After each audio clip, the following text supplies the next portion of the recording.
Hey everybody, this is Justin Rohner from Agriscaping.com. So this is a Tasty Tuesday little bit. Now, I'm going to take you to a little more unexpected tasty treat that you can find in the garden this time of year. It is warming up. We've got a lot of things that are blooming, and it's not the hollyhocks, although those are nice and beautiful and edible.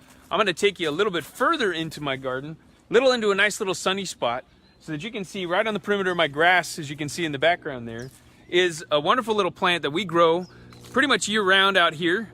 And it's actually this nice little onions.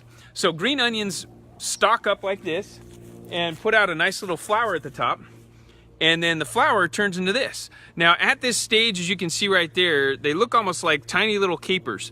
And you can pickle them like you would a caper as well. But the flavor on these little guys is this wonderful, crunchy, kind of oniony flavor that you've got. I don't know if you can even see that little thing.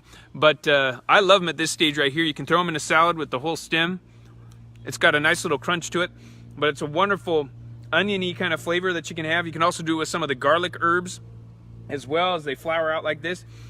And that's mainly when I don't have the need to save the seeds. If I'm going to save these seeds, what I'll actually do is actually cut off this entire bulb.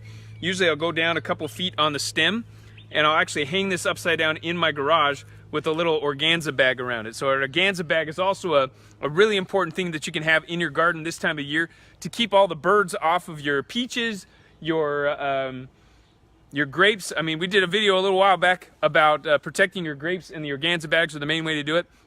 A little hard to use on these though. You can see my little weeping mulberry. We got this short little weeping mulberry in the background. You can see some fruit on that. But the Tasty Tuesday bit for today is all about this little guy.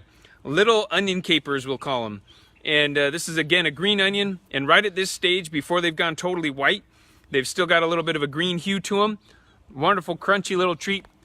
Awesome to add to a little salad. And wonderful flavor. You can even put them in a skillet. It adds a lot of flavor too, whatever you're cooking up. So try that out today. If you've got some blooming onions, try eating that blooming onion fresh. We'll see you next time.